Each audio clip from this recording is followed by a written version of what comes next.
You want to create pleasantness in your happiness, in your home, we don't know. 3-4 people are there, whether they're going to cooperate or not. If you want to create pleasantness in your city, there are too many people, we don't know whether they'll cooperate or not. If you want to create pleasantness in the world, you know. Nobody in this world happens 100% the way you want them. Did your parents happen 100% the way you want them? Did they? The children can say, it's okay. Did your friends happen 100% the way you want them? Did your spouse or partners happen 100% the way you want them? Not even your dog, these days they do their own things.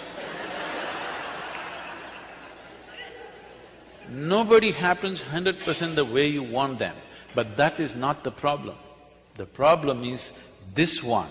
This one is not happening the way you want him to be. That is the problem, isn't it? If this one happened 100% the way you want him, life around you, whichever way it happens, it's either a breeze or an adventure. Yes? It is either a gentle, the fragrance of the jasmine on a gentle breeze, or it's an adventure. There is no unpleasantness. Unpleasantness is happening from within you, never from outside of you. No, you don't know how unpleasant my boss is. No, he only causes at the most, if he's causing unpleasantness around you.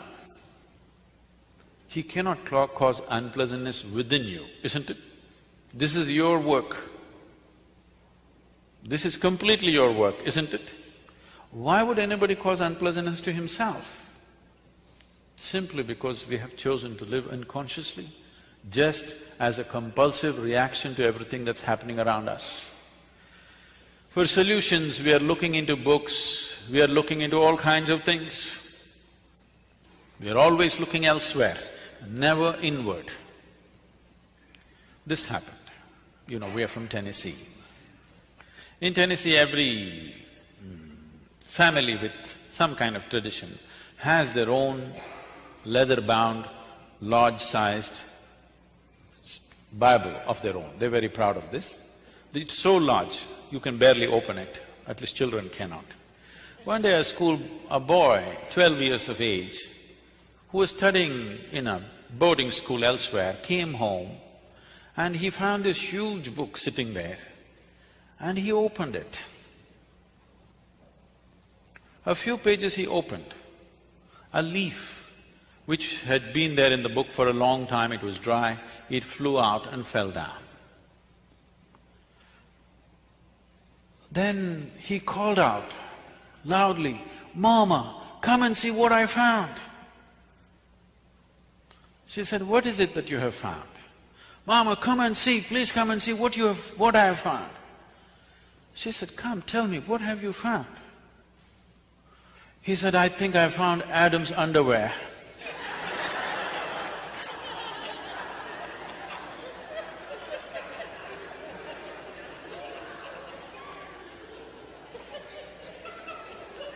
What is written there and how you perceive it is you, even now. Even now, how you experience every situation is you.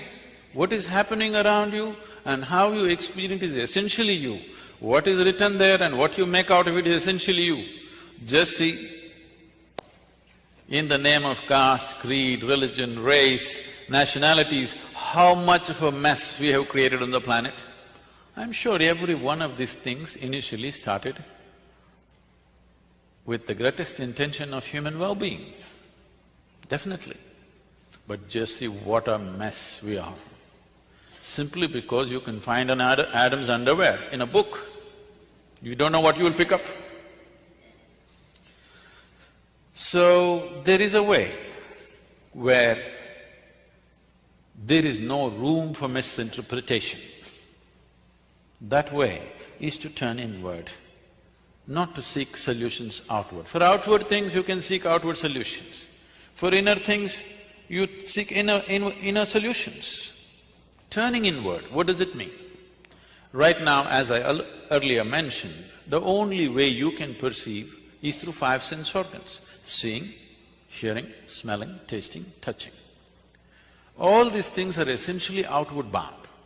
See, you can see what's around you. You cannot roll your eyeballs inward and scan yourself. You can hear this, but so much activity in this body, you cannot hear that. If an ant crawls upon this hand, you can feel it.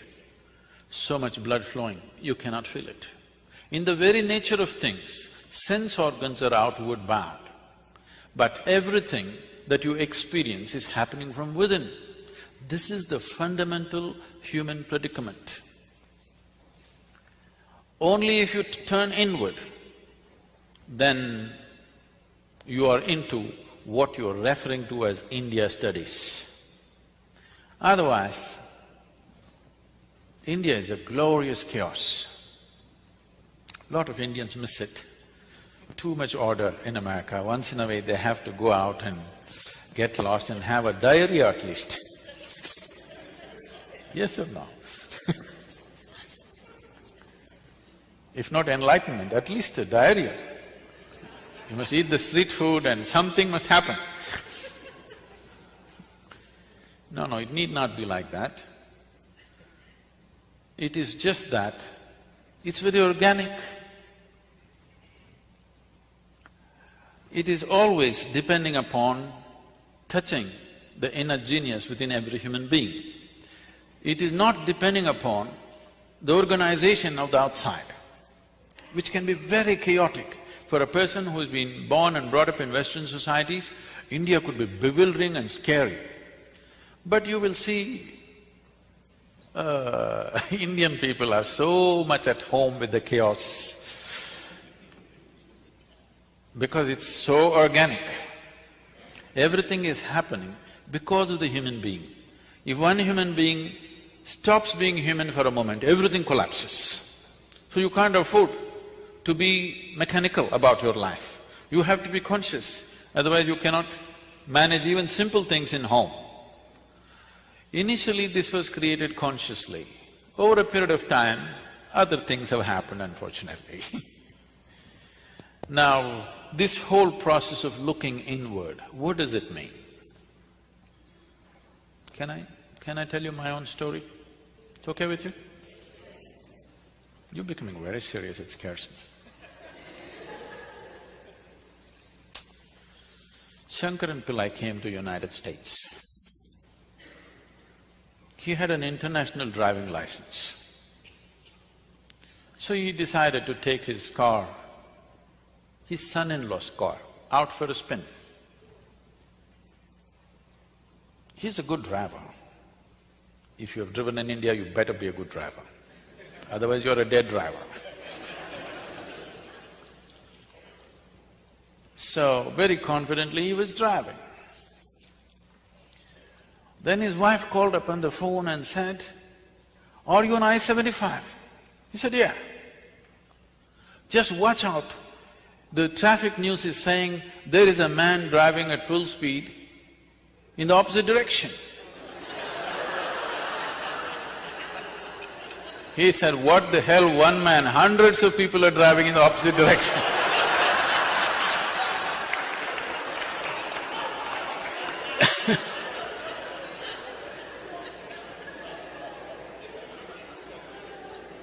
But he's very comfortable.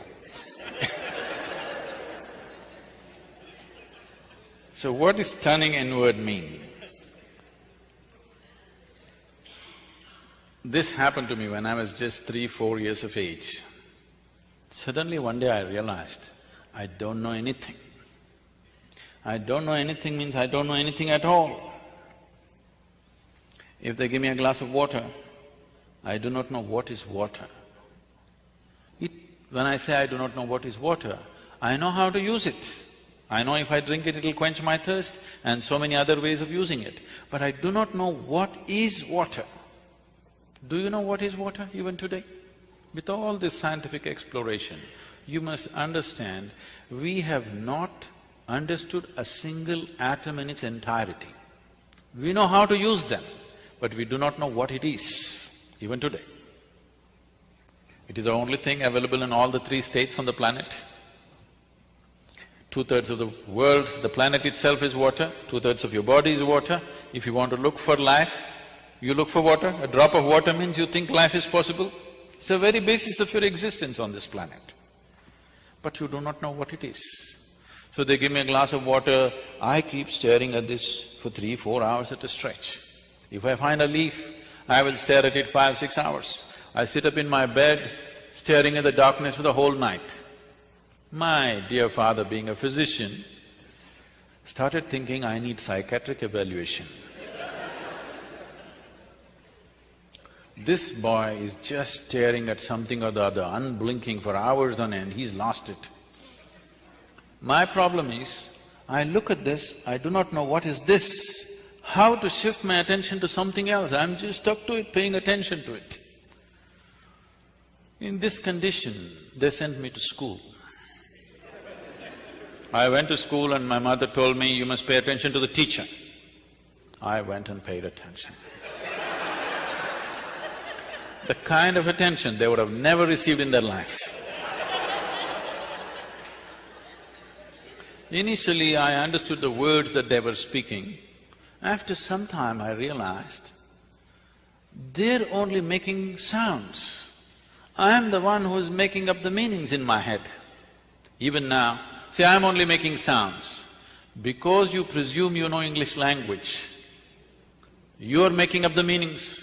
A language is a conspiracy between two people. Yes? Suppose I start talking in a language that you do not understand. It will be just sounds. Even now I'm only making sounds. You're making up the meanings.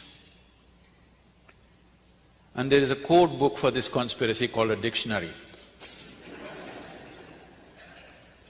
So I realized I'm making up all the meanings in my head, and I stopped making up the meanings. Just the sounds. These teachers come and keep on making sounds. The problem with most people is, the moment they cannot understand, they will not pay any attention. Please especially things that you do not understand, you must pay attention, isn't it? Yes or no? What you do not understand definitely needs your attention. But generally the thing is, the moment you cannot understand, you don't pay attention. Turn on the Chinese channel, just listen carefully, with full attention. You will see things will happen to you. So I just paid attention, not attaching any meanings to the sounds they were making. After some time, it became so amusing, these people going on making noises. A big smile spread on my face. They were not amused at all. I was very consistent with my education. Every monthly test, consistently I got 6 zeros. Because I gave it empty. Because I was made like this, I come home in the evening study hours or 2 hours in the evening, you must study in the house. If I open the book, I stay like this, without reading a single word for the next 2 hours, I will be just like this. All I need is just a dot on the paper, just a tiny speck on the paper. If I put my attention to it, the damn speck will take me somewhere. I won't read a single word, nor will I look around, nor will I do anything, simply. After 2 hours, I'll be in the same speck, unmoving from that. So my attention is like this, I'm paying attention to the teachers. So, I clearly remember this. When every month they give this report card, I don't know if you still have it. You still have that method of report cards? When the report card comes, some children will be strutting around, they are first, second, whatever. Some will be crying, they're terrified to go home because they got something. In my whole school days, all those 12 years, I never opened my report card. The teachers gave it to me, I took it and gave it to my dad. I thought this is a transaction between the two of them. I never wanted to, peep into that.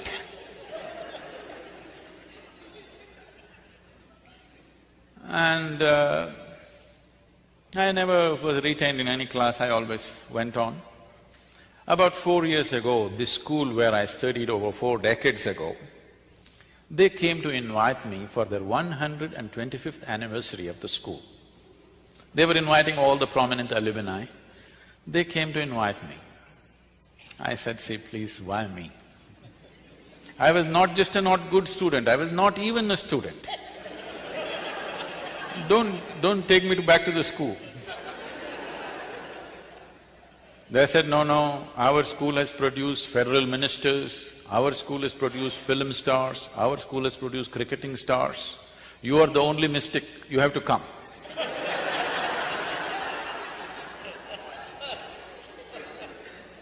I said, "Okay." And I stood up to speak in this quadrangle, the same oppressive buildings. I just looked like this, I suddenly saw this classroom and this whole situation came back to me. I was about 12 years of age. As usual, I am paying absolute attention to the teachers. I know the teachers past, present and future, but I don't hear a word of what they're talking. So that particular afternoon, this teacher is trying to get some response from me. But these are times when for 3, 4, 5 days, I wouldn't utter a single word. Because when you don't know anything, what do you say?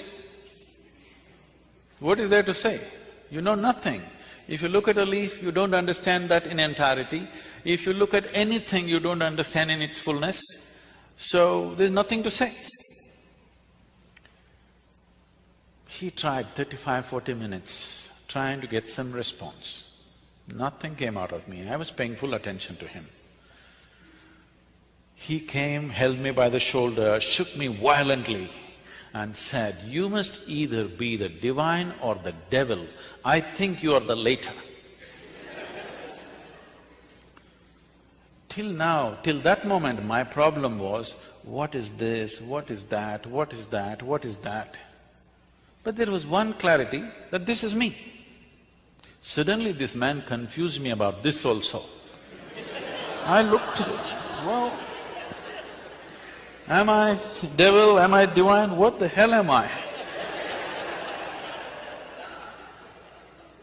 This was very clear that this was me, but this man brought this confusion about this also. I tried to stare at myself, it didn't work, so I closed my eyes and sat. Initially hours, then it went into days.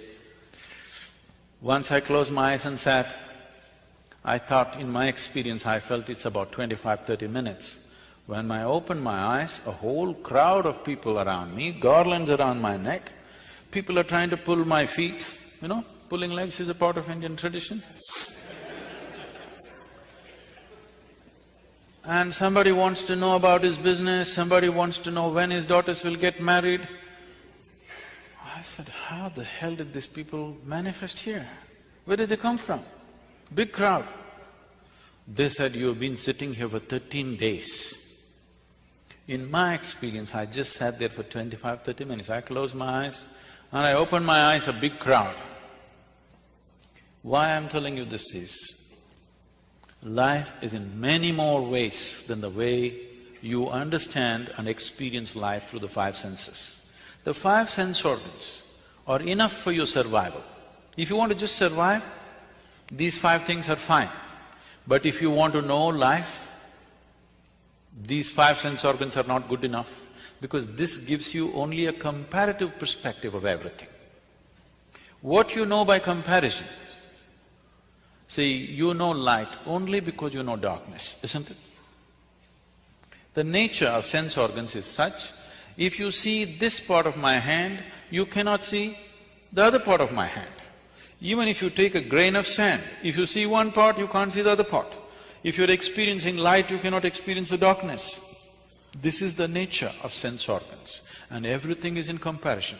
For example, let's say you're 6 feet tall. Now, you stand like a tall man, you walk like a tall man, you think like a tall man, you feel like a tall man, and you are a tall man. Suppose you went to another society where everybody is 8 feet tall. Now you stand like a short man, walk like a short man, think like a short man, feel like a short man, and you are a short man. So what you know in comparison is only useful for survival in a particular situation. It is not a way of knowing life. There are the dimensions of perception which a human being has to activate. You need to understand what is needed for survival. Became active. The moment you came out of your mother's womb, all these things became active. You need to understand, they were not active when you were in your mother's womb. Otherwise you would know the whole human physiology. You didn't have to go to your medical school, you know. Your eyes were not open, your perception was not open. Only after you came out, it opened up, because without it you cannot survive.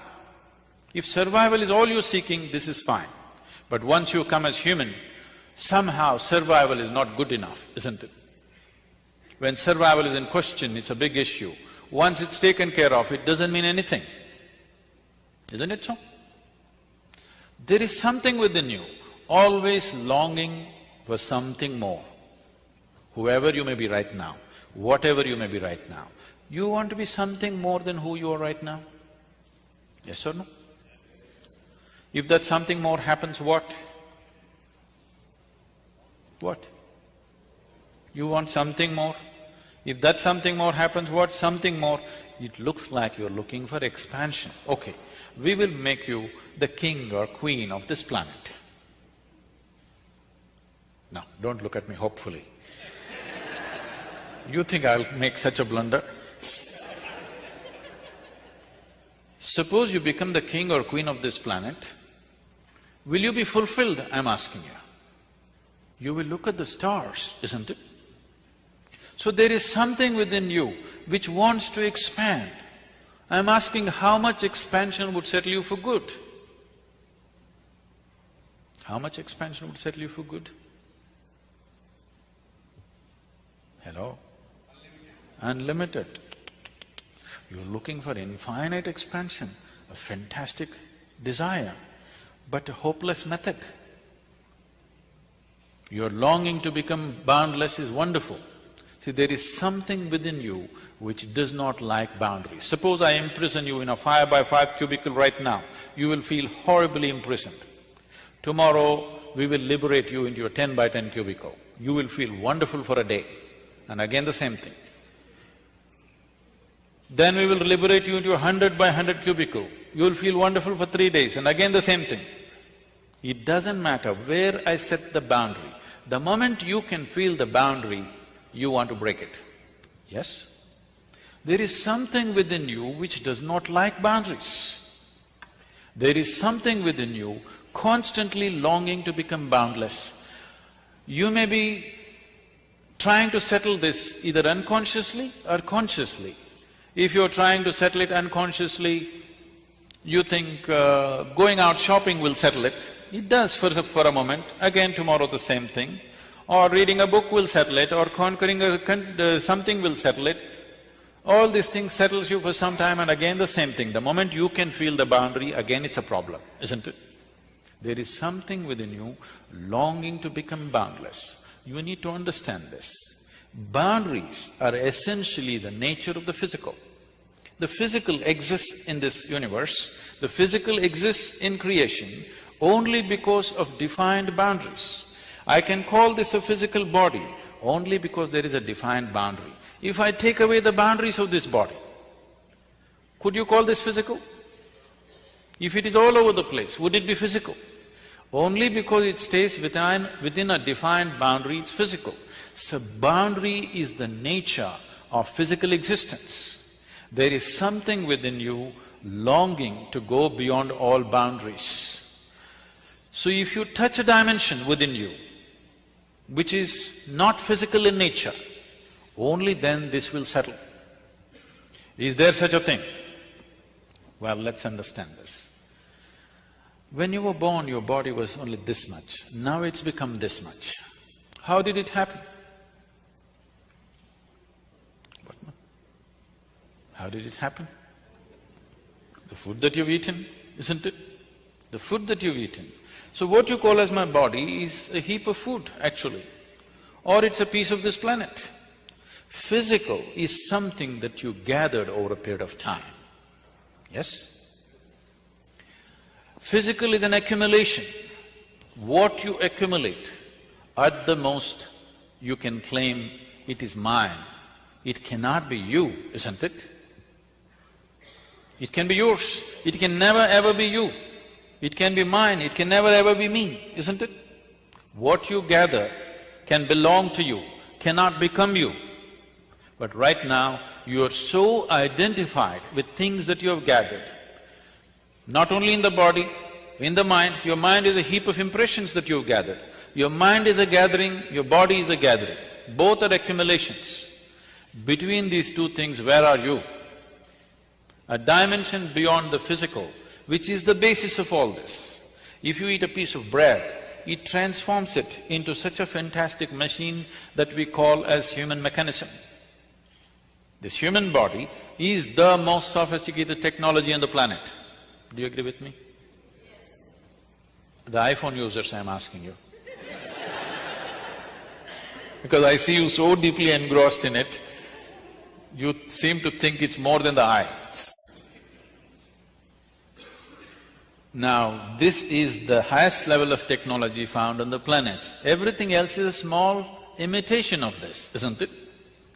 And with what are you manufacturing this? With a piece of bread, with a carrot, with an apple, with whatever you eat. Just about anything that you eat, even if you eat the so-called junk food, even that is becoming wonderful technology. So there is an intelligence here, there is a competence here, which is capable of transforming a piece of bread into such a highly sophisticated machine. If only if you had access to this intelligence consciously, you would live your life magically, not miserably for sure. So how often do you touch this? Every human being touches it at some moment in his life. If you can consciously touch it, definitely you would stay in touch with it, isn't it? If you accidentally touch it, then it happens accidentally. Most beautiful moments in people's lives, unfortunately, are generally accidental. People come and tell me, Sadhguru, I met such a wonderful person. I say, stop. Why are you not that wonderful person? Why is it that you're meeting such wonderful people? If you are feeling absolutely wonderful, anything that you look at looks wonderful, isn't it? Yes or no? Have you noticed this? When you're happy, you appreciate everything. When you're miserable, everything is… the whole creation is a rubbish. Yes or no? So this possibility is not in the Himalayan cave. This possibility is not geographically located in India.